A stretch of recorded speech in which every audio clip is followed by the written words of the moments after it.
your aptitude, your understanding about life, we can help you with everything.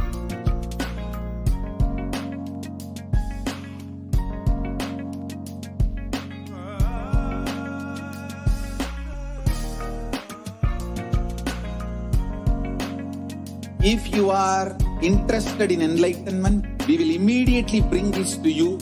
If you are not interested, we will explain the whole science, inspire you and make you interested in enlightenment time.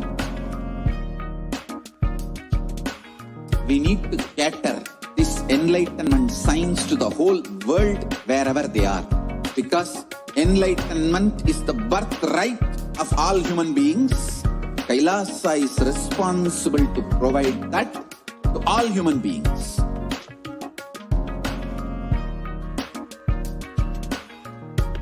Kailasa is the totality of the knowledge I received from my gurus and practice manifested in my life, perfected by teaching millions of people from all cultures.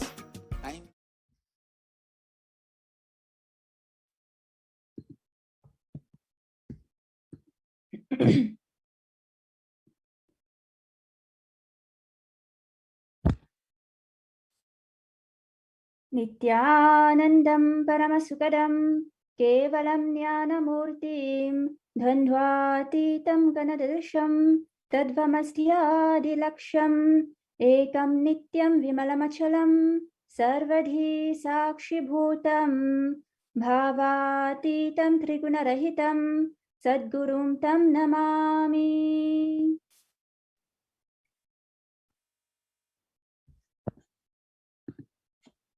Nithyanandam. Today, October 24th, is the United Nations Day, and on behalf of Kailasa Nation and with the blessings of the Supreme Pontiff of Hinduism, Jagadguru Mahasannidhanam, His Divine Holiness Bhagavan Shri Nithyananda Paramashivam, we welcome each and every one of you on this very important day. We have here delegates of the Sri Kailasa Nation, myself, Ma Vijayapriya Nithyananda, Ma Nitya Katitananda, Ma Nitya Swatantra Priyananda, and Ma Nitya Mahakatitananda. Today is the perfect opportunity to gather from all around the world to pay tribute to the United Nations for their extraordinary contributions to humanity and to discuss how Kailasa's Uniting Nations, founded and led by the Supreme Pontiff of Hinduism, Jagadguru Mahasannidhanam, His Divine Holiness Bhagavan Shri Nithyananda Paramashivam, has taken the responsibility to achieve the Sustainable Development Goals of 2030 as declared by the United Nations for a peaceful and sustainable future. Who is the Supreme Pontiff of Hinduism? The Supreme Pontiff of Hinduism, Bhagavan Shri Nithyananda Paramashivam, was born on January 3rd, 1978, and he is the reviver of Kailasa, the ancient enlightened civilizational nation, and the great cosmic borderless Hindu nation. The Supreme Pontiff of Hinduism is the 1008th incarnation of Paramashiva, as per Hinduism, recognized by his predecessors who are enlightened masters and adepts. The Supreme Pontiff of Hinduism has made the science of power manifesting temple-based universities available for all humanity. The Sovereign Order of Sri Kailasa, led by the Supreme Pontiff of Hinduism, and Nithyananda Order of monks, nuns, and Hindu diaspora are working for global peace and to achieve superconscious breakthrough to humanity.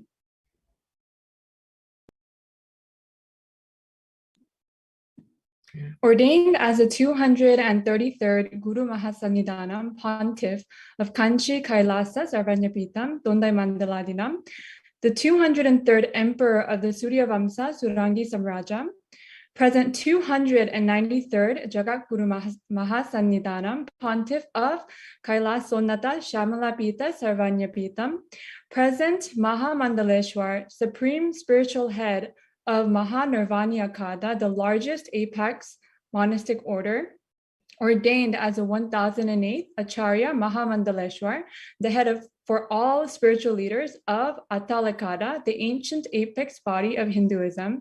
The present 23rd Guru Mahasannidhanam of Dharma Mukti Swargapura Madinam, the incumbent emperor of the Suryavamsa Surangi Samrajam kingdom, elected as the supreme pontiff of Hinduism in 2015 by a congregation of over 1,000 Hindu leaders, pontiffs, and spiritual leader of the 2 billion Hindu diaspora worldwide. For the past 27 years of his public life, the Supreme Pontiff of Hinduism since an enlightened system for communities all around the world. The Supreme Pontiff of Hinduism has inspired over 30 million Hindus to revive the non-violent-based enlightened ecosystem. The Supreme Pontiff of Hinduism initiated the Minutes for Peace meditation in 2003, and since then, 4.3 billion minutes and meditation have been recorded.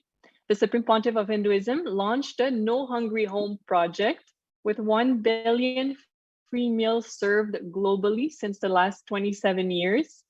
During the COVID-19 pandemic, the Supreme Pontiff of Hinduism opened his monasteries as a sanctuary for thousands of families, providing multi-layer quarantine facilities with all amenities provided for free of cost.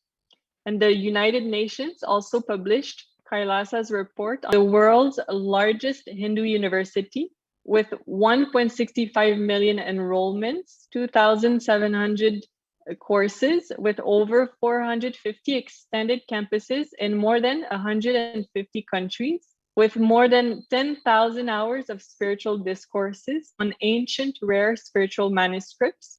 The Supreme Pontiff of Hinduism is also a strong advocate of vegetarianism, and he is a defender and upholder of women and LGBTQ+ rights. The Supreme Pontiff of Hinduism has built 11 temples in North America and 150 temples around the world, with 10,000 females served daily, over 250,000 programs conducted, including free daily yoga and meditation classes.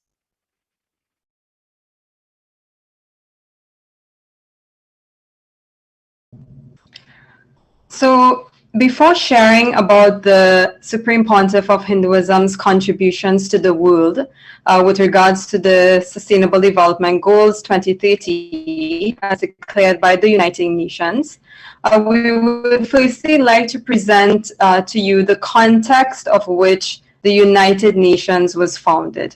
The United Nations, which now comprises of 193 member states, is an international organization which was founded in 1945 after the Second World War.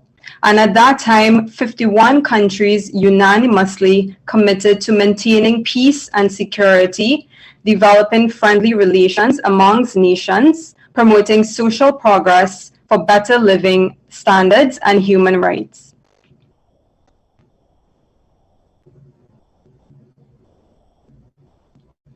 So when it comes to the UN Sustainable Development Goals, there are 17 of them.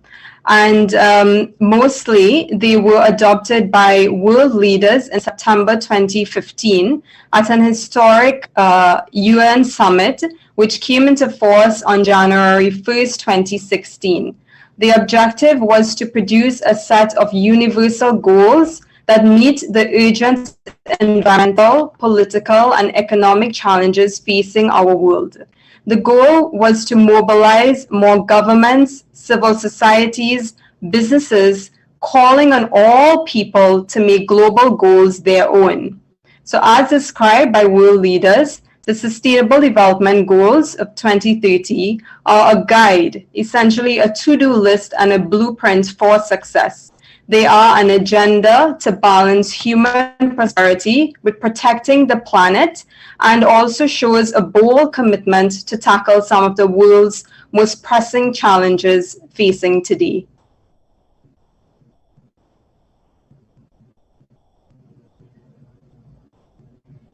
So as mentioned before, there are 17 UN Sustainable Development Goals. The first one is no poverty.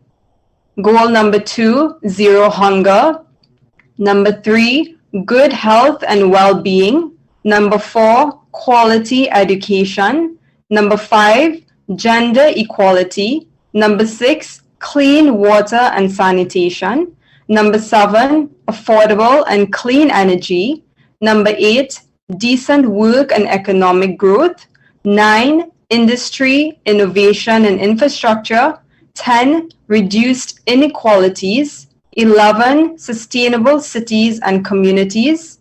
12, responsible consumption and production. 13, climate action. 14, life below water. 15, life on land. 16, peace, justice, and strong institutions. And finally, number 17, partnerships for the goals. And the UN Sustainable Development Goals, essentially Sri Kailasa Uniting Nations has mapped all of 108 causes towards these UN Sustainable Development Goals, which will be shared shortly.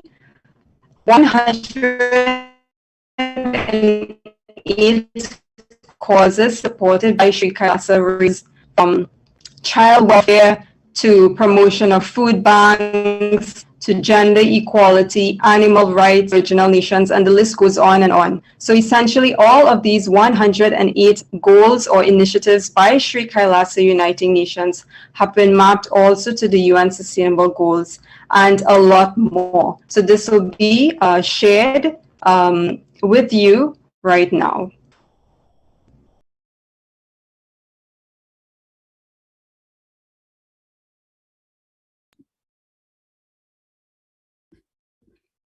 So similarly to the context which led to the creation of the United Nations, Sri Kailasa Uniting Nations was founded by the Supreme Pontiff of Hinduism as a survival need.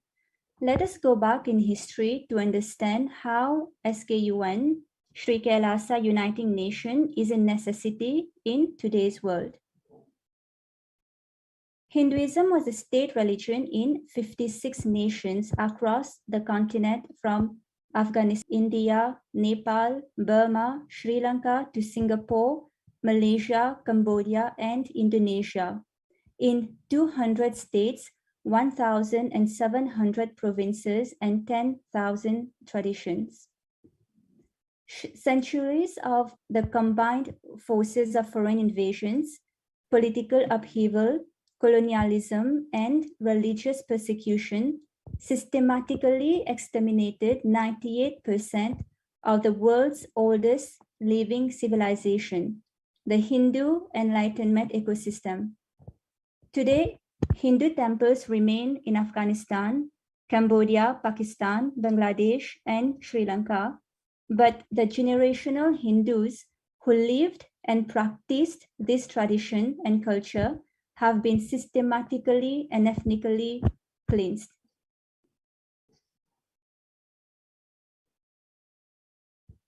So to preserve the most ancient enlightened ecosystem in the world, as per Hindu scriptures, the Supreme Pontiff of Hinduism declared the independence of the sovereign state of Sri Kailasa as per internationally accepted norms.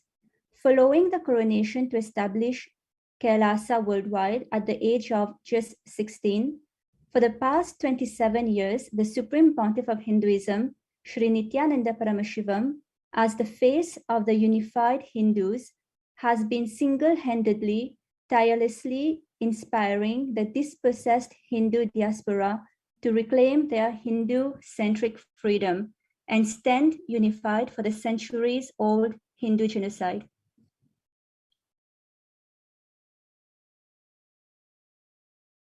The Supreme Pontiff of Hinduism has declared, I am the collective voice of all the persecuted Hindus. I will revive and rebuild a Hindu nation built on Vedagamic principles as a refuge for all practicing and aspiring Hindus, a safe haven for all persecuted Hindus.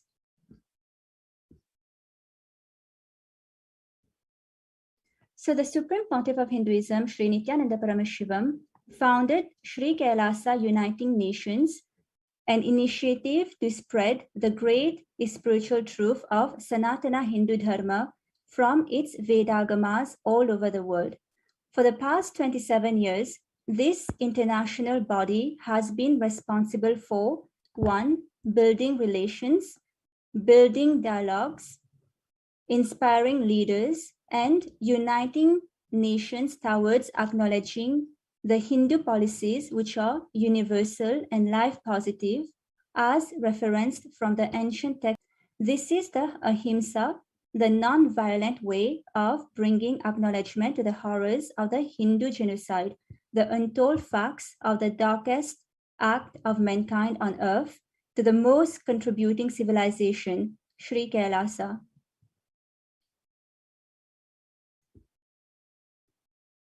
Sri Kailasa Uniting Nation is working towards the revival of the 10,000 indigenous traditions and nations and has committed to fulfill 108 initiatives as mentioned before, including animal rights, human rights, children's rights, women's rights, and more.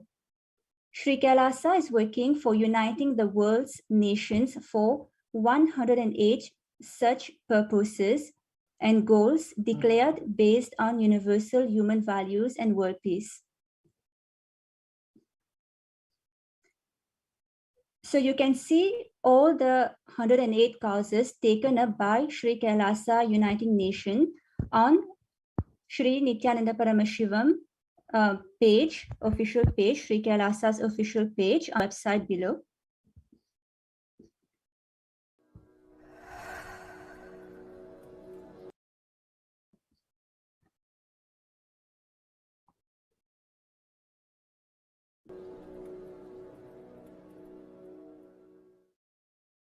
Kailasa is taking up the responsibility of uniting the nations for ancient heritage, uniting nations for ancient knowledge and scriptural storing, uniting nations for ancient sciences, uniting nations for animal rights, uniting nations for children and youth, uniting nations for enlightened beings and avatars, uniting nations for feminine empowerment and gender equality, uniting nations against lawfare, uniting nations against persecutions and genocides, uniting nations for global peace and religious harmony, uniting nations for mental health and development, uniting nations for monks and nuns,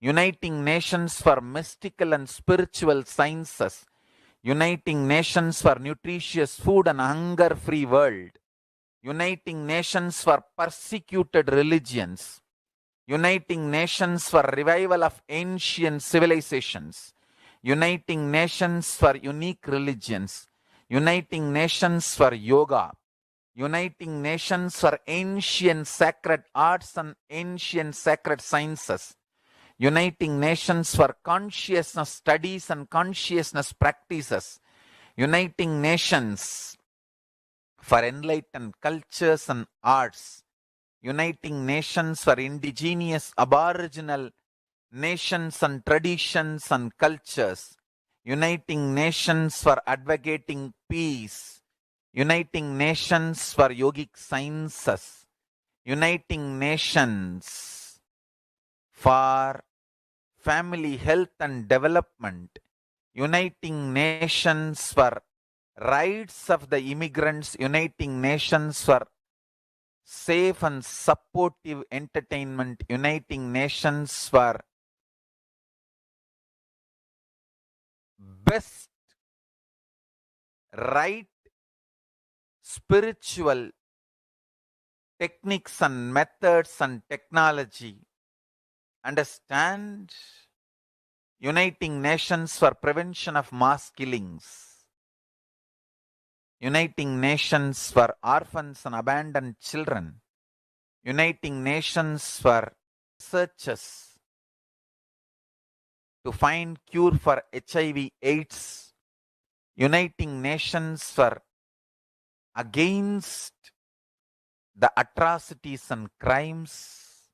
We are working in all this line, and devotees, disciples, volunteers are creating organizations in multiple nations to do all this good work.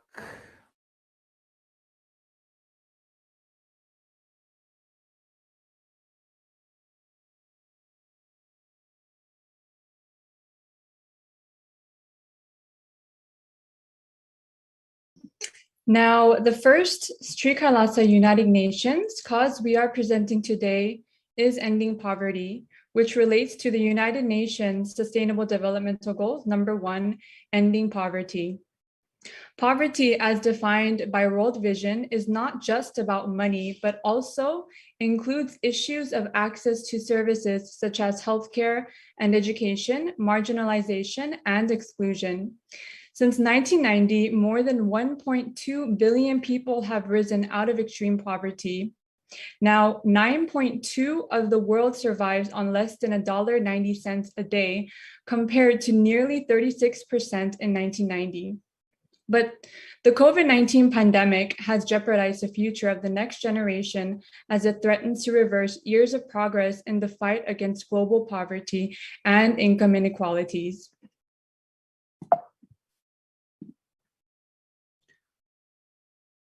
The Vedic civilization was never poor and holds the secrets to the science of wealth manifestation.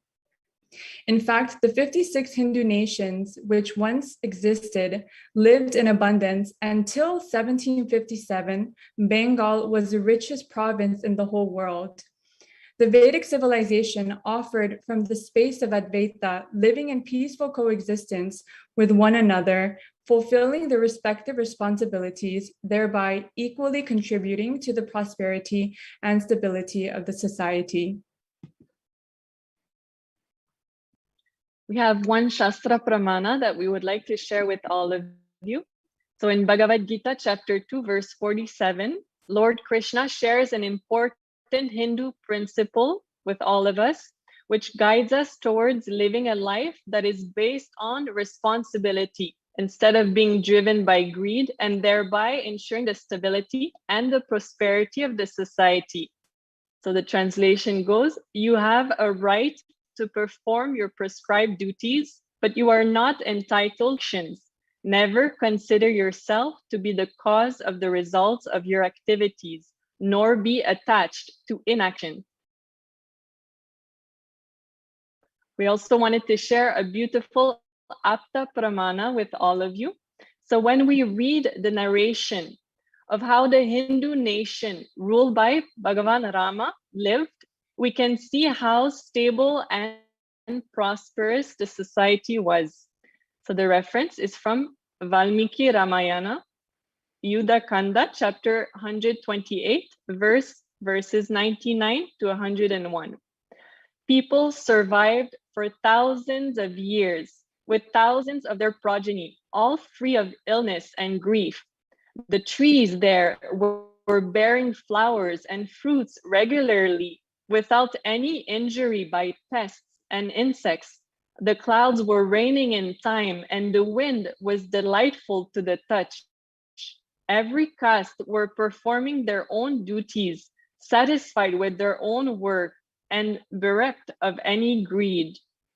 People were intent on virtue and lived without telling lies. All the people were endowed with excellent characteristics. All were engaged in virtue.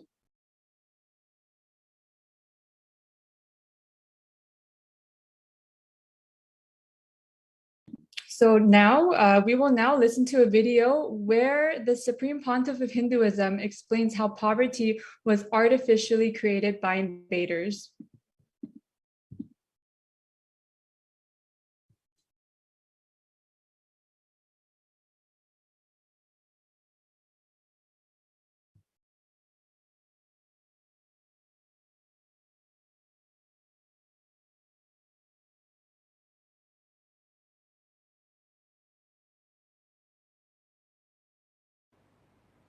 The Macaulay's education, which took away our clarity about Advaita.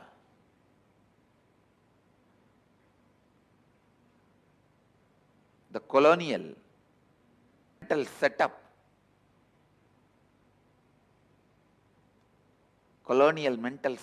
is our SDHD, self-doubt, hatred, denial. It is this colonial mental setup took away our Advaita from us, I tell you.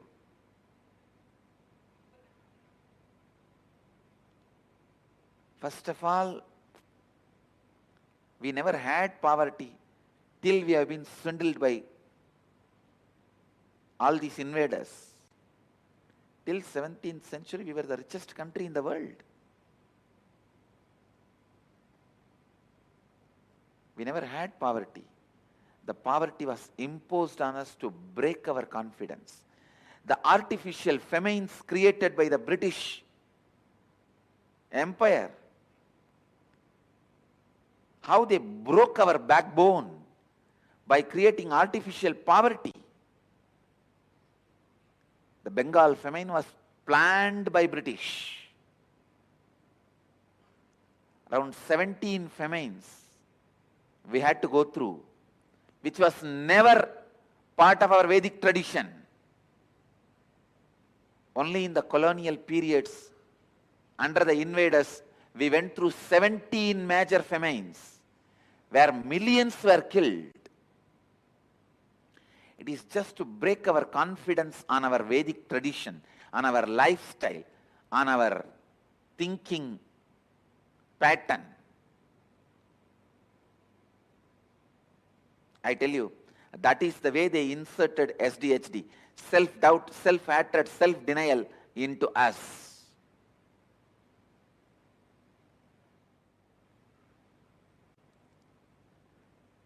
They swindled the country. Ships and ships of gold from this country has been shipped out. And then they start the missionaries and charity, giving few pennies back to us in the name of missionary and charity, to take away our confidence from this great Sanatana Dharma, Sanatana Hindu Dharma.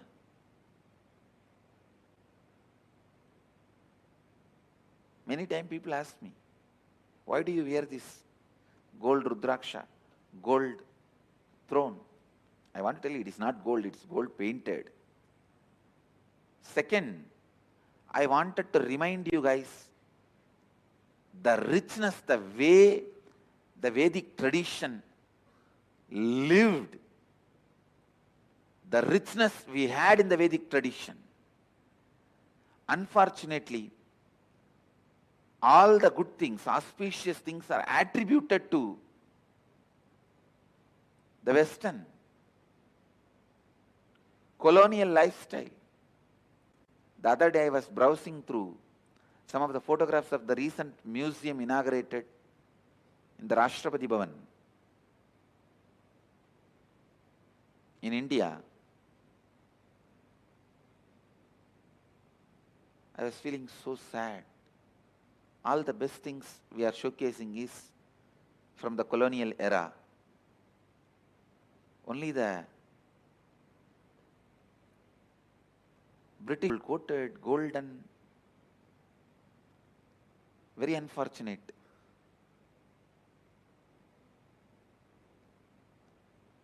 The idea of best life is somehow associated with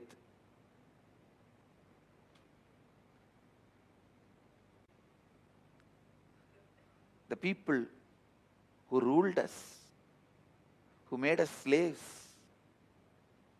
somehow the good life has become their lifestyle. The idea of good life has been branded as the British lifestyle. We forgot the good life of the Vedic tradition. Last 300 years, 17 famines. What will happen to a civilization? When we look back, you can only remember the 300 years. And you remember only poverty, poverty, poverty as the lifestyle of Vedic tradition. That is why the stupid word Hindu rate of growth has been developed. Please understand, our self-doubt, self-hatred, self-denial has been created, injected, encouraged by the British by putting us into poverty, showing their lifestyle as a good lifestyle. And still we stupid fellows are practicing and believing the same. Practicing and believing the same.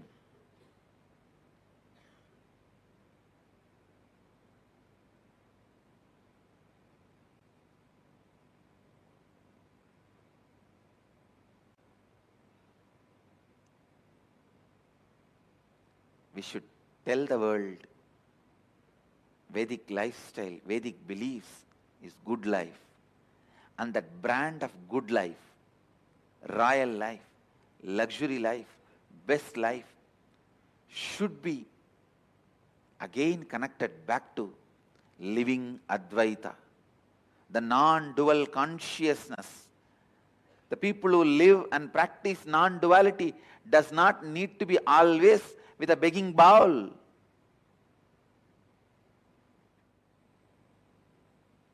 We picked up the begging bowl voluntarily because that is the only way we can relate with you. We will have the opportunity to come to your doors, not to receive but to give.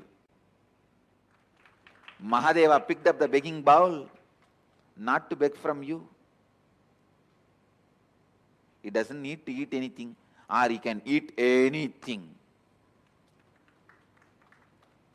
He doesn't need to eat anything, or he can eat anything. He did not pick up the begging bowl to receive something from you, to come to your doorsteps so that you see his grace, the grace he carries, and may follow living Advaita. In 1943, millions of people in Bengal starved to death by artificial famine created by British. This was the last effort to break our confidence that we won't be able to survive on our own without British ruling us.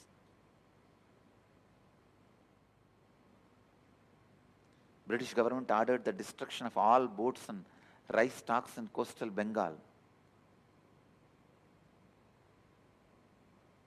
And it exported 70,000 tons of rice for the use of British troops and British civilians. More than 4 million people were made to die to break our confidence in the Vedic lifestyle. But the news was never left out because British authorities took the advantage of wartime censorship. See, wartime you have the power to stop the news. They took the advantage of the wartime censorship to keep this news quiet. I tell you, it's unfortunate.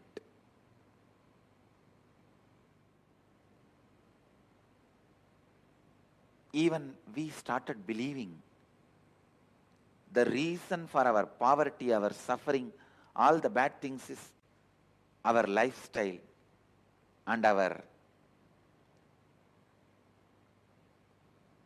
thinking style and the cognition given to us by the Advaitic tradition, which is completely wrong. Understand?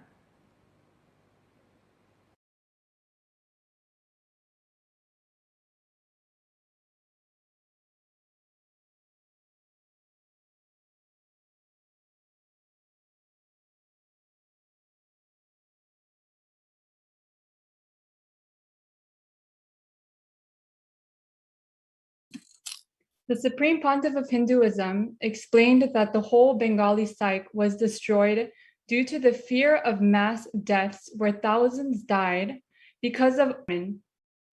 They lost their morale. They lost the morale of trusting life.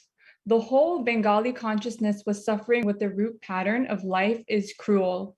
To clean and heal the collective consciousness, the Supreme Pontiff of Hinduism has conducted multiple workshops on the secrets of manifesting wealth as per the Hindu scriptures and initiated thousands into wealth consciousness. Another of the many initiatives launched by the Supreme Pontiff of Hinduism as a direct path towards poverty eradication, gender equality, self-empowerment, empowerment of tribal women, and inclusive economic growth by launching initiatives such as the Nithyananda Lakshmi Microfinance Scheme. This special venture launched by the Supreme Pontiff of Hinduism in 2009 continued since then, specifically supports rural and urban rural women. The Supreme Pontiff of Hinduism's religious organization is the first which entered into microfinance as early as 2009. The Supreme Pontiff of Hinduism has conducted multiple workshops on the secrets of manifesting wealth as per the Hindu scripture, initiated thousands into wealth consciousness.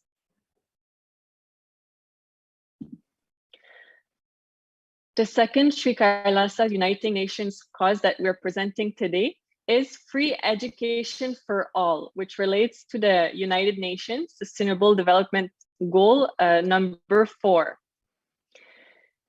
So what is education? As per the UNESCO's definition, education is the process of facilitating learning or the acquisition of knowledge, skills, values, beliefs, and habits. What is quality education? Quality education, as per UNESCO's definition, specifically entails issues such as, number 1, appropriate skill development, 2nd, gender parity, 3rd, provision of relevant school infrastructure, equipment, educational materials, and 4, resources, scholarships, or teaching force. Developing countries, 1 in 4 girls are not provided basic education. 103 million youth worldwide lack basic literacy skills, and more than 60% of them are women. But in Hinduism, education is a fundamental right. Hinduism promotes and ensures free education for all. Hinduism argues that true empowerment emerges through an understanding of the knowledge, which in turn leads to unity with the universe. It is believed to be a fundamental right for everyone to be taught and imparted knowledge.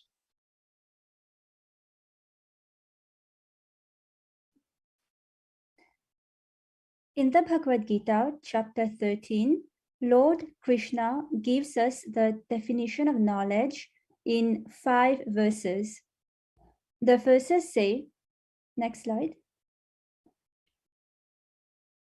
The verses say, humbleness, freedom from hypocrisy, non-violence, forgiveness, simplicity, service of the Guru, cleanliness of body and mind, steadfastness and self-control, dispassion towards the objects of the senses, absence of egotism, keeping in mind the evils of birth, disease, old age, and death, non-attachment, absence of clinging to spouse, children, house, and so on, even-mindedness, amidst desired and undesired events in life, constant and exclusive devotion towards me, and inclination for solitary places and an aversion for mundane society, constancy in spiritual knowledge, and philosophical pursuit of the absolute truth.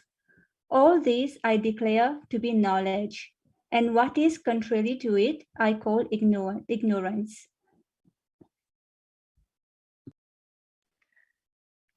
And now we will be listening to a video where the Supreme Pontiff of Hinduism explains how education can only be called education when it leads to the production of human beings of higher consciousness, which is exactly what the Vedic education, the Gurukul system, is designed to do.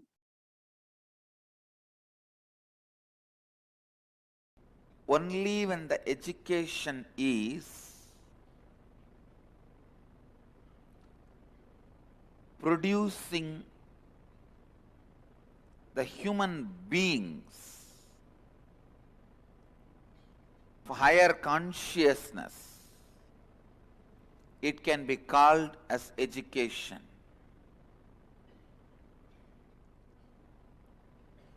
Not just some skills or talent. Set of skills and talent does not make you educated, as I said.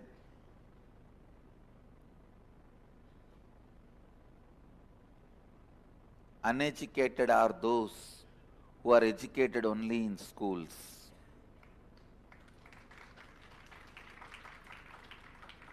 Uneducated are those who are educated only in schools. Please understand, in any civilization, any culture, any country, any society, if there is a peace, there will be a lot of research and development. The Hindu civilization, 95% of the monuments we built are monuments for education. 3% is for great educators and teachers. Understand? All our temples are not monuments of some war victory. It's a place for education in memory of the great teachers and educators. It's a Samadhi of Siddhas.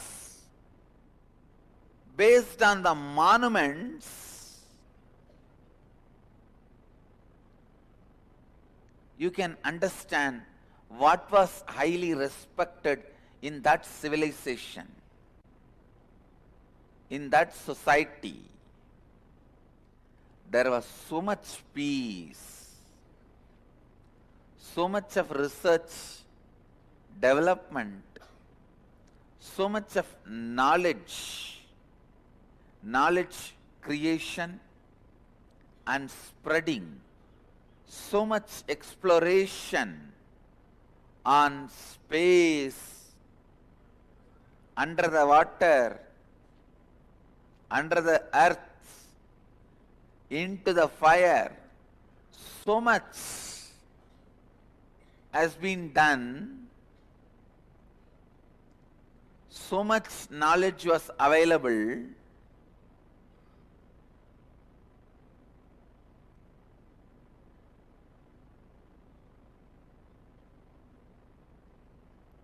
Even whatever is left out is unimaginable. Humanity may take at least 5,000 years to catch up with Vedic knowledge. To catch up with our education system, they may take even 10,000 years. Understand, the statements I am making are not out of ego, arrogance, self-pride or anything. I am simply stating the fact, simply stating the fact, simple truth straight away as it is.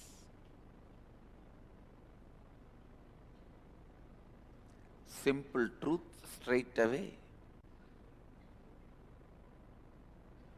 We put so much of attention on Arjuna becoming a greatest warrior from an emerging out of Gurukul, but we forget from the same Gurukul, Sahadeva emerges as the greatest astrologer. It means what? A whole department of astrology was functioning in that same Gurukul. But we were so glamoured by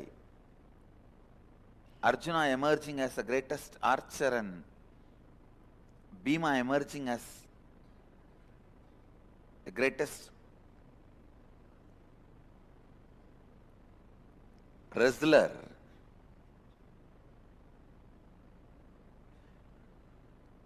We forgot Sahadeva emerged as the greatest astrologer. Please understand, even to be a greatest archer, you need the knowledge from multiple other disciplines. What we built, what we revered, what we respect, what we want to be, what we want to remember, how we want to be remembered. Understand these two. What we want to remember when we were in the body, life, how we want to be remembered by our next generation. All these aspirations were centered on education. All these aspirations were centered on education.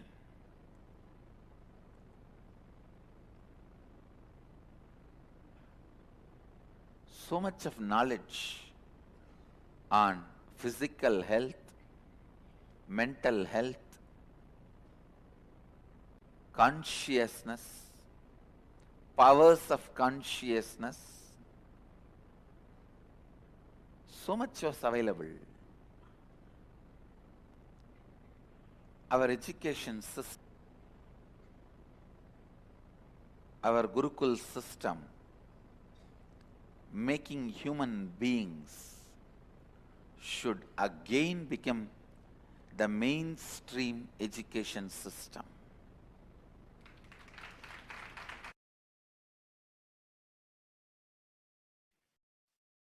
And to revive the glory of the ancient Vedic enlightened education system, the Supreme Pontiff of Hinduism founded the world's largest Hindu university, the Nithyananda Hindu University, with extended campuses in 150 countries, 270,000 plus enrollments, and 2,700 plus courses conducted. Through the Nithyananda Hindu University, the Supreme Pontiff of Hinduism is collecting 1 million source books of Hinduism and making the pursuit of degrees and doctorates available to all. The Supreme Pontiff of Hinduism also founded the Nithyananda Gurukul with 40 centers worldwide, providing free services for education and well-being of children. The Supreme Pontiff of Hinduism has revived the authentic Gurukul system, which provides gender equitable access to free quality education in English, science, history, and math, as well as all the Vedic sciences, such as meditation, yoga, and arts, and a safe place for girls to learn. The Supreme Pontiff of Hinduism ensures that no child is excluded on the basis of gender, disability, poverty, ethnicity, and language.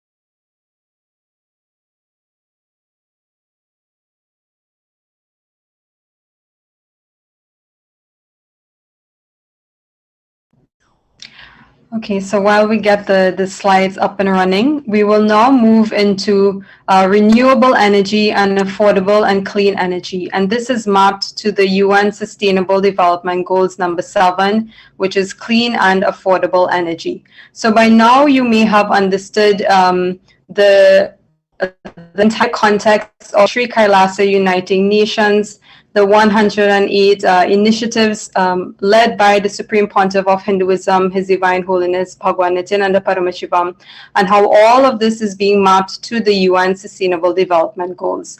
And we would have spoken about education as well as ending hunger. So now as we move into renewable and affordable clean energy, the first thing that we must know of is the definition. What is clean energy or renewable energy?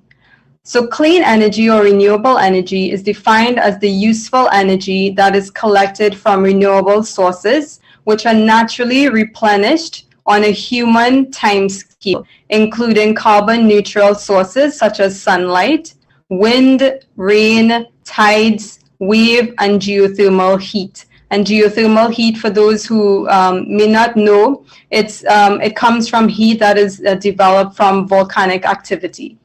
So according to the World Health Organization, air pollution kills an estimated 7 million people worldwide every single year. The WHO data shows that almost, which is 99%, breathe air that exceeds WHO's guideline limits containing high levels of pollutants, with low and middle income countries suffering from the highest exposures. And this has led to increased mortality from stroke, heart disease, chronic obstructive pulmonary disease, lung cancer, and even acute respiratory infections. So many may not even know that air pollution actually causes so many other health issues, not just lung cancer or respiratory issues, but it is linked to even heart attacks and stroke. So moving along,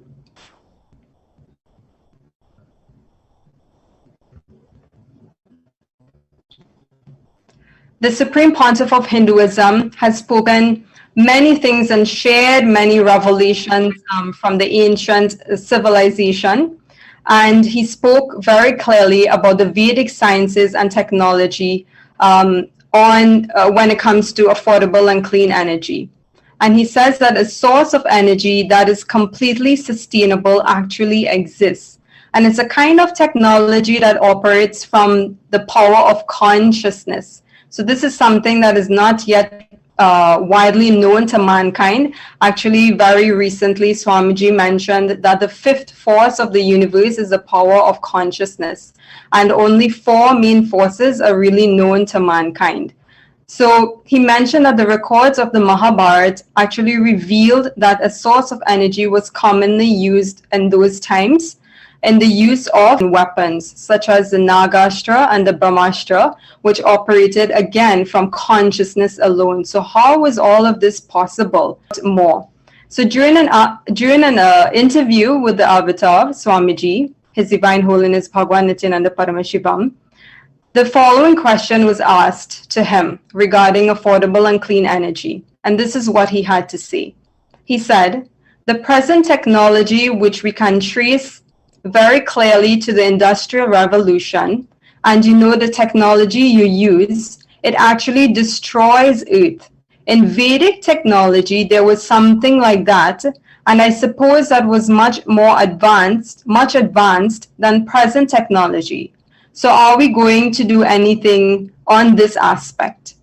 So we will now move into the actual video where Swamiji spoke about this ancient way of creating energy and sustaining energy from the most sustainable source, which is consciousness itself.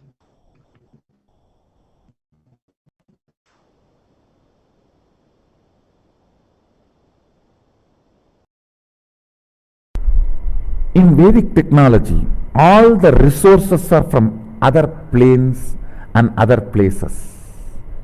We were importing. Surya comes and gives his powers. Then Indra comes and gives his Vajra. Varuna comes and gives his powers. It is all imported. But in this modern industrial revolution, in this technology, the resources have to be sucked from here and made into different shapes. And the human greed is not leaving even the source to be alive.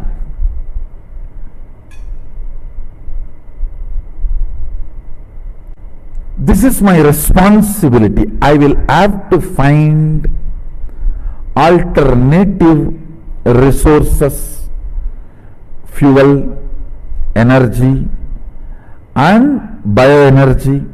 For all these three, I have to find alternative resources which does not belong to this planet, which belongs to other plane where the resources are endless. See, the other plane resources, one good thing is such large population does not exist in other planes. That's one. Second, such large demand does not exist there. People ask me, why did you not reveal this whole science of power manifestation in 2003 or 2002? I should tell them, I am very clear, I am putting the whole answer on record. It is not that in 2003, 2004 I do not know this science, but it takes its own time to get downloaded, settle down and open up and reach out to the people. In 2003 itself we have video records, we have video satsangs where I am speaking about this power manifestation, where I am even explaining the procedures. They will be given a Shaktipat in third eye and then they will start reading blindfolded. I am speaking. But it took at least 3-4 years for the whole science to settle down, body to adjust for that vibration, for that frequency, and for that to manifest, and that kind of a disciples to come and receive. The whole thing to become a demonstrable Sakshi Pramana. It took at least 3-4 years.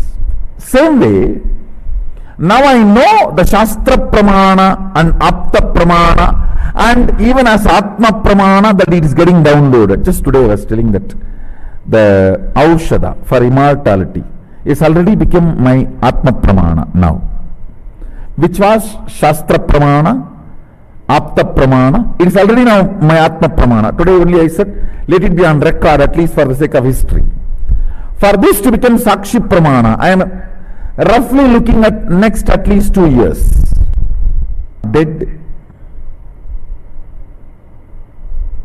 We just need to take the responsibility to receive them and manifest them and properly organize it to make it user friendly and reach it out to the humanity.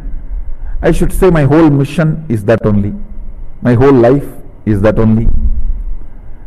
And surely, at least within next 5 years, I will find an alternative resource. Fuel, energy and bioenergy. When I use the word bioenergy, the energy which is needed to run the body. There will be, actually there is, the external resource which can make the human body without any food or the water or any need from this plane. So the preliminary understanding which I received, I started sharing through the Nirahara Samyama.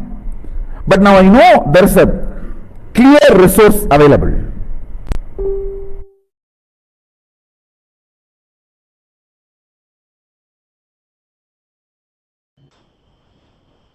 So before we move into the other segment, I would just like to share that all viewers, there's a lot of exciting things happening by Sri Kailasa Uniting Nations, especially the youth out there, those who love science or love anything that has to do with innovation. This is a really incredible space to be in. And Swamiji, His Divine Holiness Bhagwan Nithyananda Paramashivam, is bringing all of this to the world for the benefit of humanity.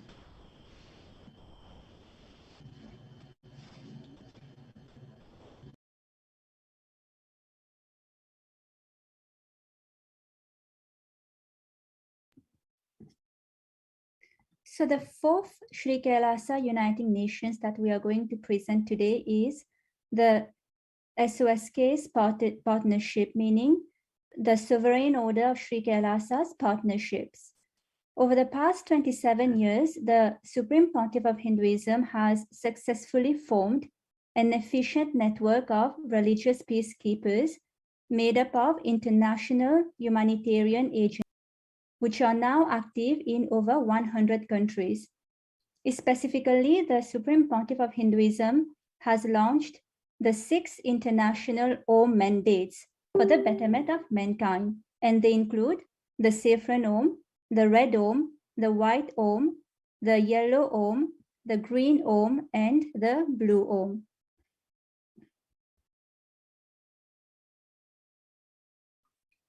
In all the humanitarian initiatives, the Sri Kailasa Uniting Nations has partnered with the 6 Oms to provide fundamental services to the globe where they operate, including charitable relief, counseling, youth and women empowerment, animal rights, environmental protection, revival of indigenous traditions, and running educational institutions.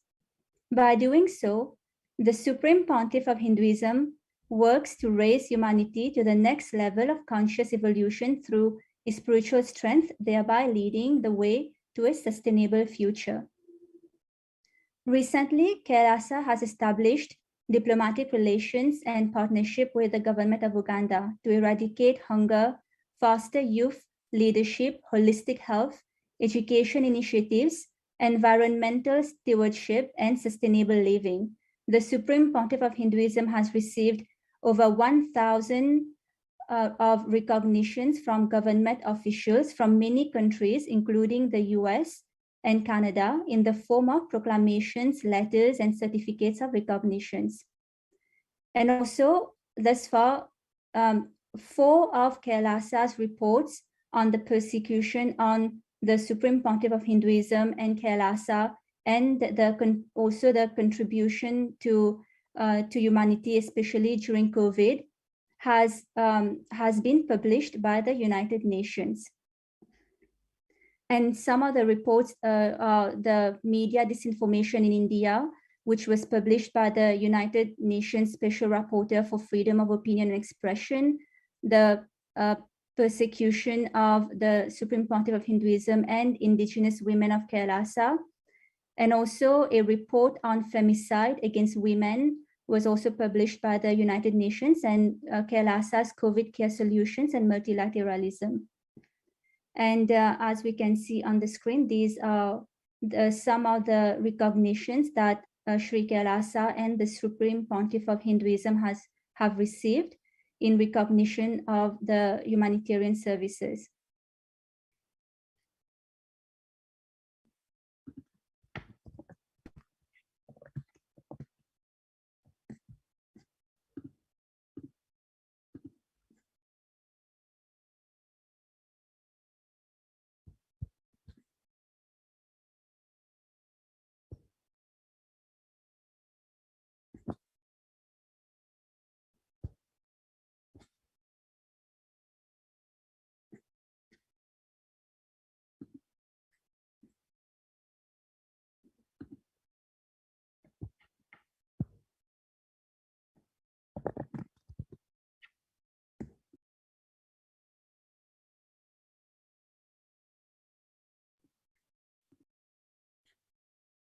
Yes.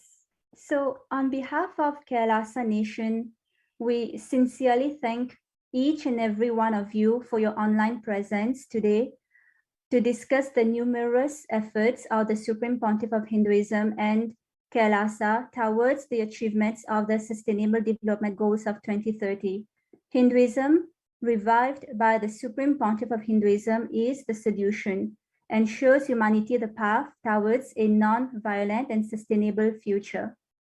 Stay tuned for future Kailasa live panel discussions, and we look forward to seeing you then. Thank you.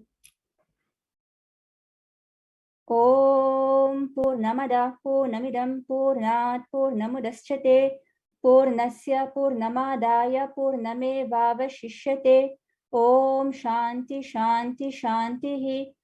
Bhagavan Shri Nithyananda Paramashivam Padukarpanamastu. Om Nithyanandam.